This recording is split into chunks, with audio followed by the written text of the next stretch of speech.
오늘 말씀은 거짓 선지자와 거짓 교사에 대한 경고라고 하는 제목으로 하나님 말씀 한번 연구하도록 하겠습니다.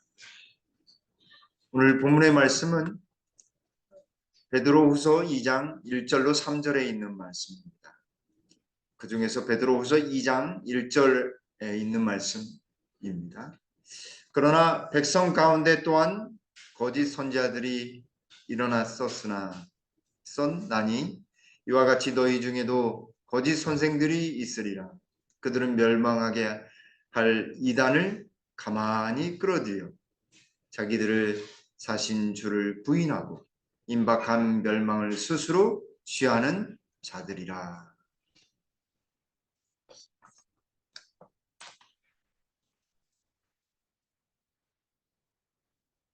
어제 우리 변병록 집사님이 이렇게 좀 안 좋으셔서 제가 전화를 받고 우리 김길 집사님 전화를 받고 막 부랴부랴 갔더니 기운이 없으시니까 아무것도 못 하시는 거예요. 통화하시고. 그래서 다 치워드리고 있는데 이제 그 도와주시는 분 오셔가지고 나머지 이렇게 하시고 옷까지 하고 이제 물품 챙겨가지고 어제 응급실에 가서 입원 절차를 해서 도와드렸습니다. 네, 네. 그래서 다시 또 어지럽고 그러시다고 그래서 MRI 찍었는데 이제 한 곳이 더 작게 이렇게 막힌 듯하다라는 소견이 있는 듯하다고 거기 의사가 그래서 우리가 조금 더 기도를 열심히 해드리면 좋겠다는 생각이 듭니다. 제가 대학생 때 45번 버스 어디까지 가는 거냐면 후암동까지 서울역 뒤에편까지 가는 버스를 탔었는데 45번을 딱 타면 지금은 좀 뭐 11 정확하게 모르겠는데 211 뭐 몇 번일 것 같은데 45번 버스를 타면 청계천까지 갈 수 있습니다. 청계천에 갔더니 뭐 거기에 제가 이제 예전에 뭐 이렇게 이 휴대용 카세트 살려고 뭐 아이오와 소니 뭐 그런 것들 있었지 않습니까? 아주 휴대용으로 들을 수 있는 거. 그걸 사러 갔었었는데 이 참기름집이 방앗간이 있는데 뭐라고 쓰여 있냐면 참기름 파는데 이렇게 붙어 있었습니다. 완전 진짜 100% 참기름. 참기름 그냥 뭐 참기름 판다라고 쓰여 있는데 완전 진짜 100% 참기름. 그냥 참기름이라는 말도 참자도 이게 진짜라는 말이잖아요. 진짜 참기름인데 완전 진짜 참기름. 이게 가짜 기름이 있다라고 하는 말이죠, 그렇죠? 예. 근데 시중에서 파는 기성 기업들이 이렇게 파는 것도 자세히 들여다보시면요, 거기에 식용유가 들어갔습니다. 일정 부분. 근데 몇 퍼센트까지만 들어가면 그냥 진짜 참기름이다 이렇게 여겨주고 있습니다. 법의 맹점이죠. 두유도요. 몇 퍼센트까지만 그 유전자 조작콩이 0. 몇 프로만 들어가도 유전자 콩이 안 들어간 걸로 이렇게 씌워집니다. 놀라셨죠? 유전자 조작콩이 아니다라고 판명하는 것이 0.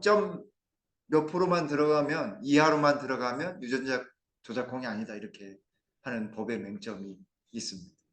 그래서 어떤 분은 삼육두유도 먹는데 삼육두유에 우리 이정희 집사님 말씀하신 국산콩 비싸서 드시는 이유가 유전자 조작콩을 아예 그냥 차단하려고 그런 의도가 담겨 있는 분들이 그것만 이제 고집한다라고 하는데 또 그거는 따로 또 계약이 다른 업체랑 계약이 돼 있어서 일반 그 루트로만 고정된 루트로만 판다라고 하는 것을 또 알게 되었습니다. 세상엔 이처럼 거짓이 판을 칩니다. 그래서 진짜의 반대말이 가짜인데 가짜를 또 거꾸로 해요. 짜가 뭐 이렇게 불러. 그리고 또 진짜를 또 진퉁이라고 하고 가짜를 뭐라고 합니까? 네, 짝퉁이라고 이야기합니다. 똑같이 만들었다 이 말입니다.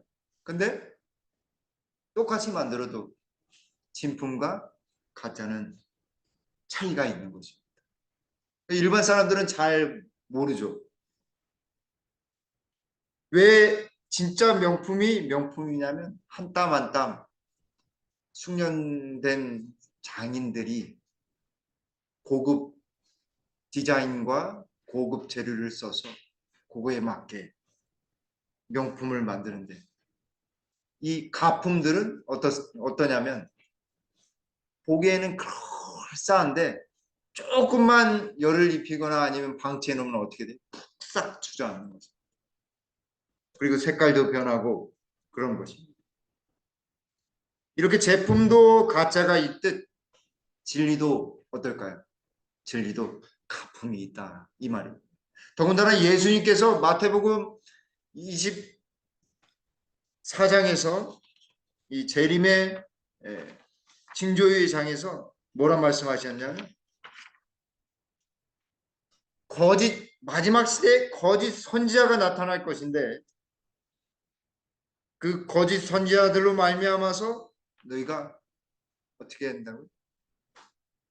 미혹된다라고 흔들린다라고 했습니다. 그래서 여기 베드로후서 2장에서는 거짓 선지자들과 거짓 선생의 이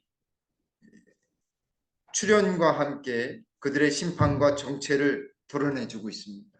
그래서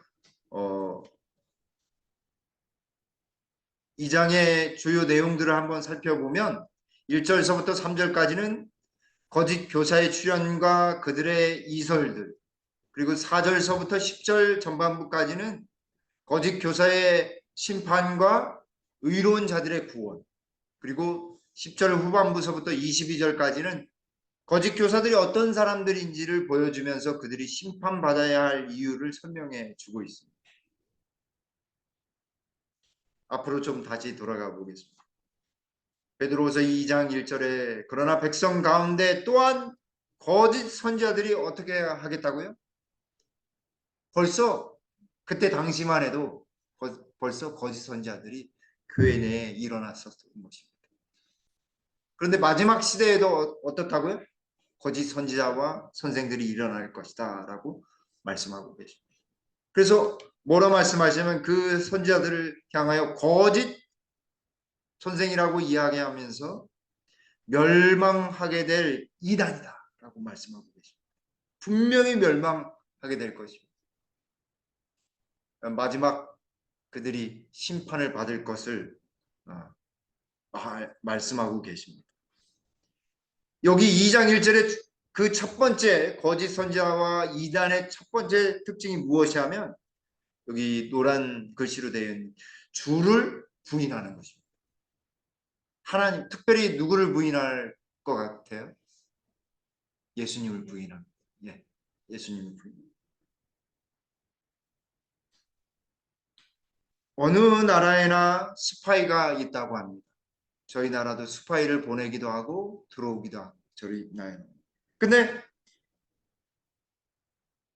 에덴 동산에도 스파이가 한 존재가 들어왔어요.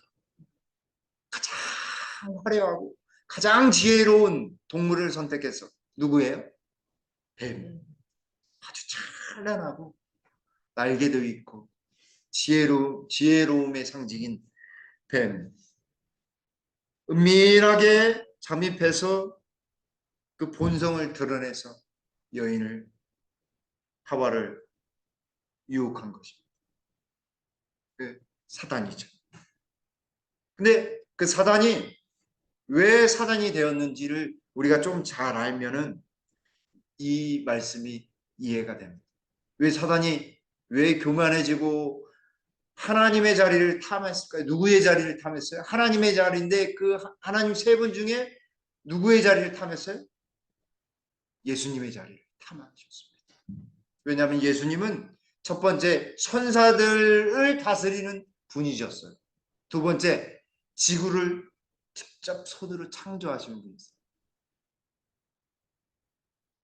그러니까 예수님의 자리를 탐하면 어떻게 해요? 천사들에게도 추앙을 받고 이 지구에 있는 많은 사람들에게도 어떻게 될까요? 경배를 받는 거죠.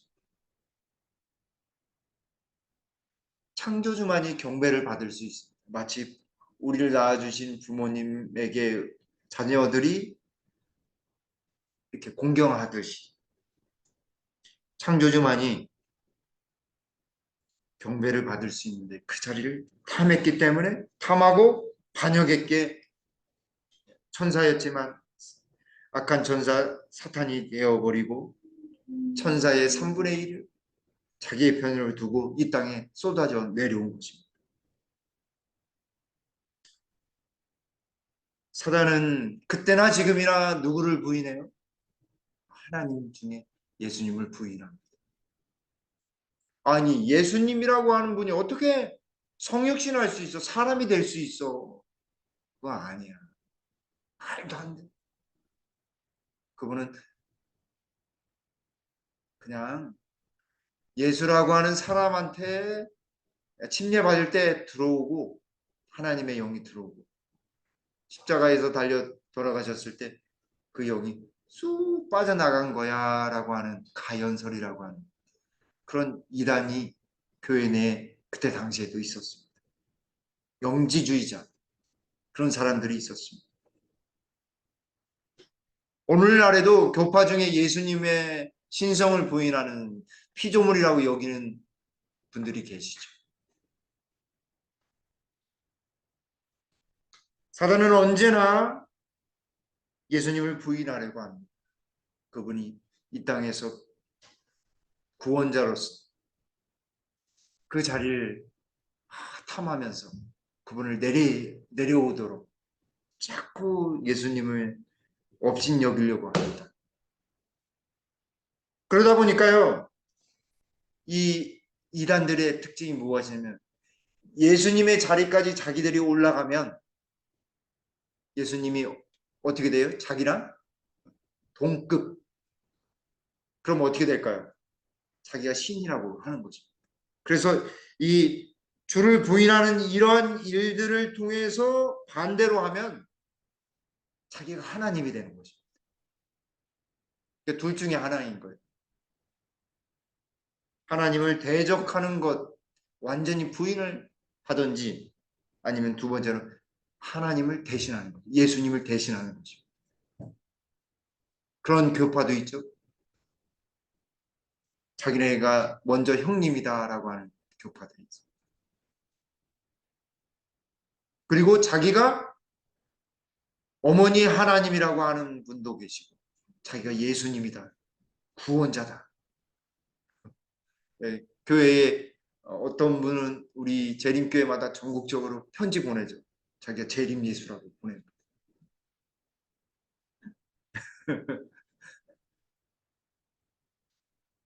어처구니가 없는 것입니다. 기독교의 역사상 그때나 지금이나 항상 거짓은 존재해 있었습니다. 이단은 존재해 있었습니다. 예수님의 자리를 차지하려고 하는 사단의 계략이죠. 그런 사람들을 통해서 어떻게 됩니까? 기독교가 손가락질 받고 땅에 떨어지고 하나님에 대한 권위가 땅에 떨어지고 성경에 대한 권위가 땅에 떨어지도록 만드는 것이 바로 다 사단의 술책인 것입니다. 여기 사도행전 20장 29절로 30절에도 이 이단에 대하여 권면하기를 내가 떠난 후에 사나운 이리가 여러분에게 들어와서 그 양떼를 아끼지 아니하며 또한 여러분 중에서 제자들을 끌어 자기를 따르게 하려고 어그러진 말을 하는 사람들이 일어날 줄을 내가 아노라라고 해서 권면하고 있습니다. 정말 그렇습니다. 사나운 일, 겉은 양처럼 보이지만 결국 하나님을 멀게 하고 가정을 파괴하고 그래서 젊은 청년들한테 그 과천에 가게 하는, 그래서 거기에 가야지만 구원이 있다고 하는 계시록을 가르치신 분들 계시잖아요. 그죠? 신천지라고. 겉으로는 자기가 굉장히 사랑이 있는 척합니다.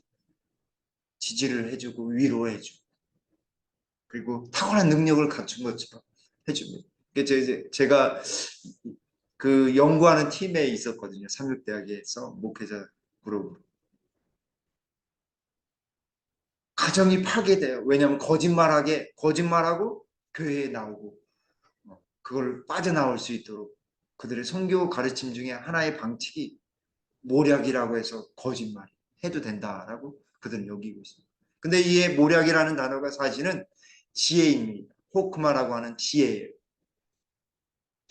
다시 말하면 하나님의 지혜인 거예요. 하나님의 지혜로움으로 선교를 해야 되는데 그걸 그냥 있는 그대로 모략이니까 전쟁터에 모략 쓰는 건 거짓말이다. 그러니 거짓말을 해도 된다. 가정이 파괴되는 것입니다. 그래서 많은 피해를 입은 청년들이 많아요. 반실불수가 되는 사람, 그냥 집에서 가둬놓으니까 뛰어내리는 거예요. 팔이 부러진 사람, 다리가 부러진 사람, 아들 버리는 사람, 딸을 버리는 사람,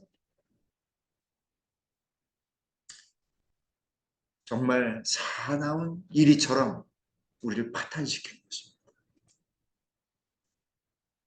근데 벌써 들어와서 그들이 어떻게 하냐면 여기 거짓 선생들이라고 또다시 표현하고 있어요. 거짓 선지자라고 이야기하면서 거짓 선생들이라고 또 표현하고 있습니다. 선지자는 하나님의 계시를 받아서 기별을 받아서 전해주는 사람들이고 선생은 어떻습니까? 선생 요즘 정말 불쌍한 선생님들이 많으시죠. 초등학교 선생님들이 얼마나 스트레스를 받으시는지. 예, 가르친다라고 하는 것이죠. 어떤 가르침이나 교훈들을 전해주는 사람. 그래서 아마도 이걸 따로 구분하기는 쉽지 않지만 교회에서 어떤 영적인 것을 받았다고 하면서 주장하면서 현혹하는 사람도 있었을 것이고 그러면서 또 가르침을 전하는 사람도 있었을 것입니다. 그래서 공유되는 점도 있고 이게 다른 국면으로도 볼 수 있지 않을까 생각이 듭니다. 근데 그들의 공통점은 무엇이냐면 분명히 멸망을 받을 것이다 라고 한다라고 하는 것입니다. 그리고 그들은 하나님을, 예수님을, 주님을 부인한다라고 하는 것입니다.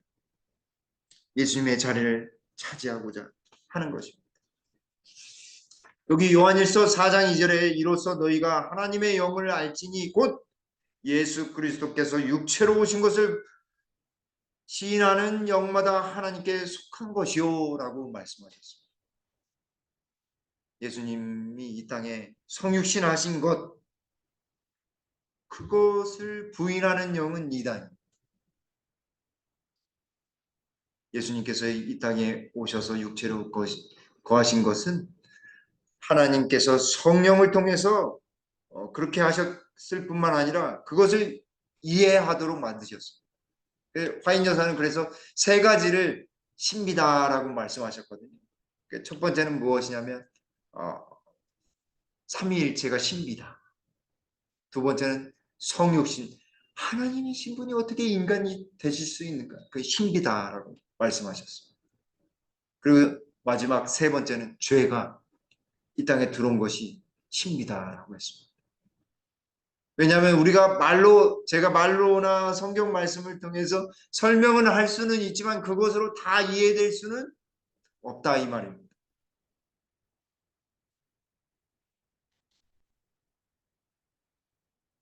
우리들은 거짓된 주장들을 만나게 될 것이며 거짓 선자들이 일어날 것이다. 우리 안에서도요 이런 것들이 경험될 것입니다. 거짓 꿈들과 거짓 계시들이 나타날 것이다. 그러나 말씀을 전파하고 말씀 가운데 있는 하나님의 음성을 저버려서는 안 된다. 이 땅의 마지막 예언된 교회로서는 제7의 안식일 예수 재림 교회가 끝입니다. 완성이에요. 우리 재림교회는 그럼으로써 예언적인 교회이고 사명이 있는 교회. 또다시 어떤 기별이 있어서 교파가 생기거나 아니면 교회가 만들어지는 것은 하나님께서 원하시지 않는 것입니다. 더 이상 계시가 없어요. 사단의 맨 아랫부분입니다. 녹색. 사단의 미혹들을 통하여 놀라운 기적들과 인간 대리자들의 주장들이 역설될 것이다. 이런 모든 것들을 초심하라. 사단도요. 과거의 역사를 알까요? 뭐 알고 있습니다. 그래서요. 좀 또 추측하는 것이 전혀 정확할 수 있습니다. 제가 신학을 배우러 신학대학원에 입학하고선 저희 어머님 이제 미신하고 불교를 믿으시거든요. 예, 가끔씩 이제 가서 보시는데 점점 만나셨는데 뭐라고 하냐면 보시고 거기 예수님이 한 명 있구만 이러더랍니다. 사단이 아는 거예요. 사단도 알아요. 거기는 괜찮아 내비둬 하고 저 얘기는 그걸로 끝났다고 합니다. 사단도 압니다. 근데 여기 말씀처럼 놀라운 기적들과 인간 대리자들의 주장 아주 그런 것을 믿는 사람들이 얼마나 화려하고 아름답고 정말 학식 있는 것처럼 보이는지 모릅니다. 그래서 마지막이 될수록 더 통찰력 있는 성령의 눈이 필요합니다. 그러기 위해서는 어디로 다시 돌아가야 될까요? 하나님 말씀으로 돌아가야 하는 것입니다. 우리 모두가 하나님의 말씀을 통해서 사단의 그리고 거짓 미혹에 흔들리지 않게 되기를 간절히 바랍니다.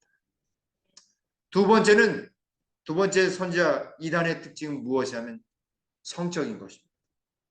2절에 여럿이 그들의 호색하는 것을 따르니 이로 말미암아 진리의 가르침이 비방을 받을 것이요.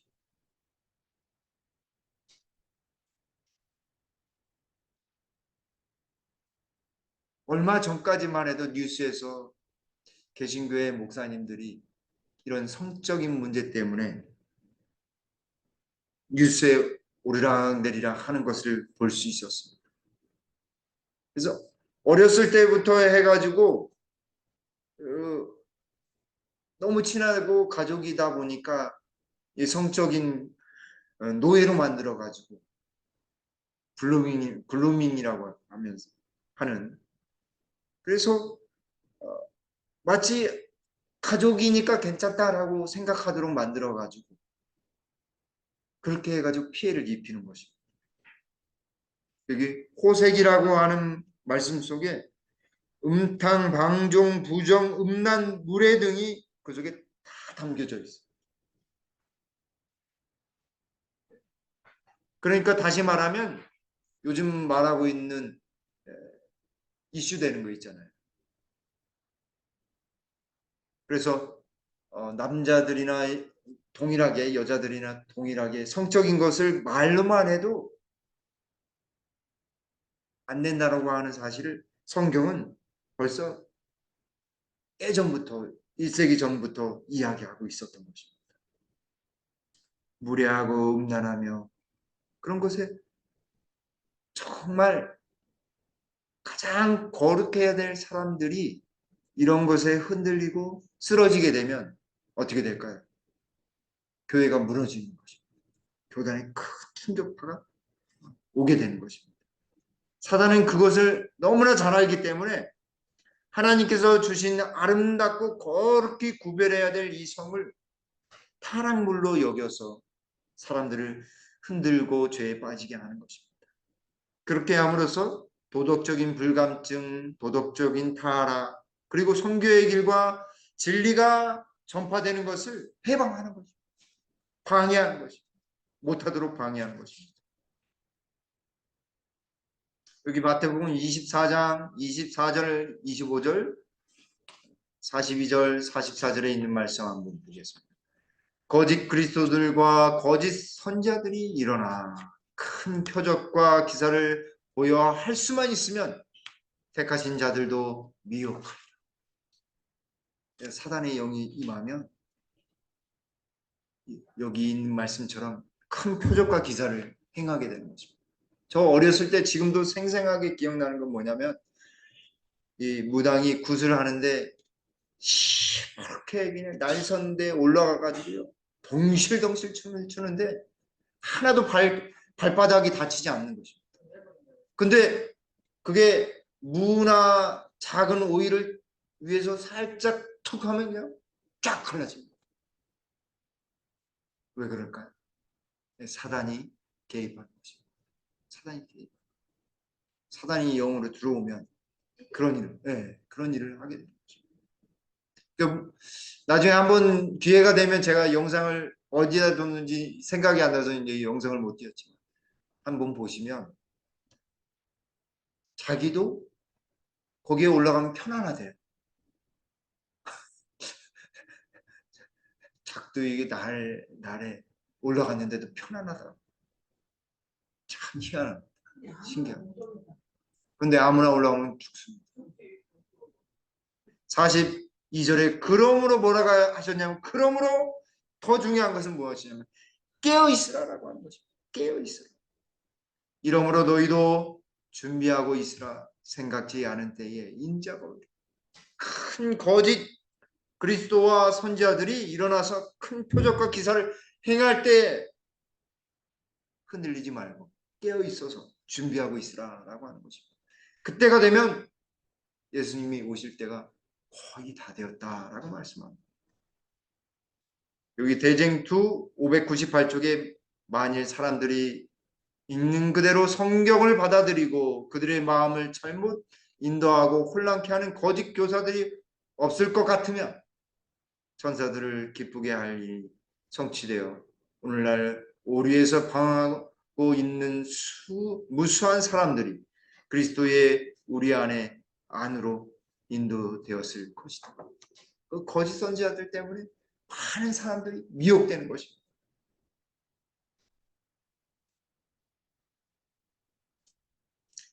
그러므로 우리에게도 성령의 은혜가 필요합니다. 내가 나의 영을 주의 손에 부탁하노니 진리의 하나님 여호와여 나를 속량하셨나이다. 그래서 하나님의 영의 손을 우리가 받아야 합니다. 진리의 하나님을 무엇을 통해서 발견해야 돼요? 성경 말씀을 통해서 발견해야 하는 것입니다. 예, 이제 세 번째인데 제가 제목을 좀 잘못 써놨네요. 세 번째인데 3절에 그들이 탐심으로써 지어낸 말을 가지고 너희로 이득을 삼으니 라고 말씀하셨습니다. 결국 마지막에 무엇으로 나오냐면 왜 성적으로도 그렇게 하고 자기가 하나님이라고 막 이야기하냐면 결국 이겁니다. 이걸 타면 있어. 이 세 가지 자기가 하나님이다 아니면 예수님을 부인하는 사람, 두 번째는 성적인 타락, 세 번째는 탐심, 이득, 돈과 관련되어 있습니다. 그래서 어느 교단에 가면 제일 처음에는 막 환영해 주다가 결국 나올 때는 어떻게 되면 빈털터리가 돼서 나와요. 제가 군대 시절에 휴가 나왔는데 어느 분이 젊으신 여자분이 뭐라고 하냐 한 30대 초반이었던 것 같아요. 저는 군대에 있었으니까.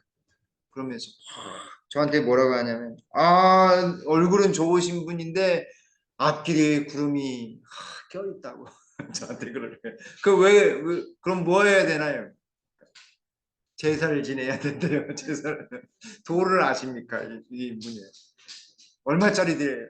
400만 원짜리를 해야지 된대요. 저는 돈이 없는데요. 그러면은 일단 50만 원짜리 들고 나중에 하라. 이 말. 계속 올라가야 된다. 이야기하는 거예요. 결국 제사를 왜 지내요? 돈으로. 그러니까 한 사람 한 사람 무엇으로 보냐면 귀하디 귀한 영혼으로 보지 않고 사랑의 대상으로 보지 않고 뭘로 보냐면 돈으로 보는 것입니다. 그게 다 무엇과 관련 있냐면 탐심과 관련 있는 거예요. 자기의 일을 쫓는 거, 자기의 이득을 쫓는 것입니다. 근데 일을 사문이라고 하는 이 말씀의 본래의 뜻은 장사한다 이 말입니다. 시장용어예요. 시장용. 한 사람 한 사람. 그래 교회가 다 장사판이 되었었죠. 개신교회는 교회를 넘기죠. 그죠? 장사판이 되었어요. 한 사람 한 사람을 얼마 나온다 얼마 나온다 이렇게 판단하죠. 얼마나 교회가 타락했는지 볼 수 있는 것입니다. 그래서 어떻게 그러면 선지자를 구별할 수 있는가? 첫 번째는요. 성경과 일치되고 있는지를 우리가 알아야 합니다. 여기 이사야 8장 20절에 마땅히 율법과 증거의 말씀, 하나님의 말씀을 따를지니라고 했습니다. 선지자는 하나님의 말씀을 따라야 합니다. 그리고 그 가르침을 전해줘야 합니다. 두 번째는 예언의 성취, 말한 말씀이 성취돼야 하는 것입니다. 화인 여사께서도 예언의 말씀을 하셨잖아요. 큰 빌딩 2개가 있는데 갑자기 무너져서 많은 사람들이 죽고 그 여파가 미치고 경제적으로도 파급 효과가 날 것이라고 말씀하셨습니다. 쌍둥이 빌딩이 무너졌죠. 세 번째는 그리스도의 성육신을 인정하는 것입니다. 우리가 요한일서 4장 2절과 3절을 말씀을 앞에서 먼저 2절 말씀을 살펴보았습니다. 그리고 마지막으로 생애의 열매가 있어요. 그의 열매로 알지니라고 말씀하셨습니다. 이 4가지가 시금석입니다. 선지자인지 아닌지를 알 수 있는 것입니다. 옛날에는 금을 테스트할 수 있는 것이 시금석이 있었으면, 즉 그면 색깔이 변하게 되어 있습니다. 시금석 안에. 그런데 다른 것으로 그면 변하지 않는 것입니다. 그래서 우리가 선지자인지 아닌지를 시금석 알 수 있는 것 이 4가지를 잘 알아두고 그들이 주장하고 있는 것들이 옳은지 그런지를 성경 말씀을 통해서 알아봐야 되는 것입니다. 제7회 예수 재림교회는 엘렌 G 화이트 여사를 이 4가지의 시금석을 통해서 견고하게 테스트하고 또 살펴봐서 신학적으로 그리고 그분의 이 인품을 통해서 그분이 선지자였다라고 하는 것을 교리로 받아들이게 된 것입니다. 재림교회는 쉬운 교회가 아니에요. 철저하게 연구해가지고 성경을 통해서 연구해서 화인 여사를 우리의 선지자로 받아들인 것입니다. 거짓 교사들이 일어나 그대를 좁은 길과 좁은 문에서 떠나게 하고자 할 것이다. 그들을 조심하라. 그들은 양의 옷을 입고 있으나 속으로는 노략질하려는 일이다. 예수님께서 거짓 교사와 참 교사를 구별할 수 있는 시금석을 주신다. 그분은 그의 열매로 그들을 알지니 가시나무에서 포도를 또는 엉겅퀴에서 무화과를 따겠느냐고 말씀하신다. 그들의 열매로 그들의 살아온 방식과 그들의 말로 그들이 진정 선지자인지 알 수 있다라고 하는 것입니다. 거짓 교리, 거짓 경건, 거짓 믿음, 외관상으로 그럴듯하게 아름다운 많은 것들이 온통 우리 주위에 널려있다. 거짓이요, 거짓. 근데 그게 그럴듯하고 외관상으로 아름답고 화려하고 꼭 가져야 할 것처럼 여겨지는 것들이 널려있는 것입니다. 교사들은 빛의 천사들처럼 가장할 것입니다. 할 수만 있으면 택한 자들도 미혹할 것이다. 근데 여기 뭐라고 말씀하십니까? 만일 청년들이 사탄이 발명해 낼 날조된 거짓에 의하여 기만당하지 않으려면 전력을 다하여 진리를 배울 필요가 있다. 제가 충격을 받았습니다. 그래서 우리 청년들과 학생들과 어린이들에게 하나님 말씀을 온전히 잘 가르치고 또 전달해야 되겠구나 하는 깨달음을 주셨습니다. 그래서 여기 마지막 말씀처럼 그리스도의 비단에 거하게 하고 뿌리를 온전히 예수님 안에서 진리 안에 박도록 열심히 기도하면서 말씀을 준비하도록 하겠습니다. 우리도 말씀을 통해서 온전히 준비해야 하겠습니다. 전에 한번 예언을 드렸던 예언을 한 번 더 쓰려고 합니다. 사탄이 자신의 충직한 신부름 가운데 하나를 불러서 임무를 맡겼습니다. 너는 저 마을로 내려가서 사람들이 하나님이 없다고 믿게끔 설득하고 오너라. 사탄의 신부는 그런 명령대로 마을로 콧노래를 부르면서 내려갔습니다. 그리고 하루 종일 마을의 이곳저곳을 돌아다니며 그들의 행동을 아주 유심히 관찰했습니다. 얼마 안 가서 그들을 바라보니 온종일 싸우고 죽이려고 하고 거짓말하고 속이는 것, 그들의 정신을 볼 수 있었습니다. 신부는 그런 마을의 상황을 살피고 얼마 안 돼서 그의 주인 사단한테 다시 돌아왔습니다. 심부름꾼이 얼마 되지 않아서 돌아오자 사탄은 놀라서 이렇게 물었습니다. 그래, 어떻게 해서 사람들이 하나님이 없다고 그렇게 빨리 믿게 만들었느냐? 이 심부름꾼이 차가운 미소를 하며 이렇게 말했다고. 전혀 설득할 필요가 없었더라고요. 마을 사람들은 말로는 하나님을 믿는다고 하지만 하나님이 없는 것과 똑같이 살고 있었습니다. 그들의 생활 그 자체가 하나님이 없다고 말하고 있었습니다. 사랑하는 성도요, 우리의 삶 속에 하나님이 계심을 우리의 삶 속에서 나타내게 해야 하겠습니다. 이 유혹 많고 하나님을 부정하도록 하는 많은 매스미디어들, 스마트폰, 유튜브, 인터넷, 그런 모든 것들 속에서도 우리가 하나님의 말씀에 귀 기울여서 깨어있어 준비하여 사단의 유혹 속에 빠지지 아니하고 하나님의 종으로서, 하나님의 사람으로서 살아가며 우리의 생활 가운데 온전히 하나님의 사람으로 살아가게 되기를 간절히 바라면서 말씀을 드리도록 하겠습니다. 아버지 하나님, 세상의 마지막 시대에도 거짓 선지자와 선생들이 많이 일어날 것을 저에게 알려주셨사오니 주님 감사합니다. 그들이 예수님을 부정하고 하나님을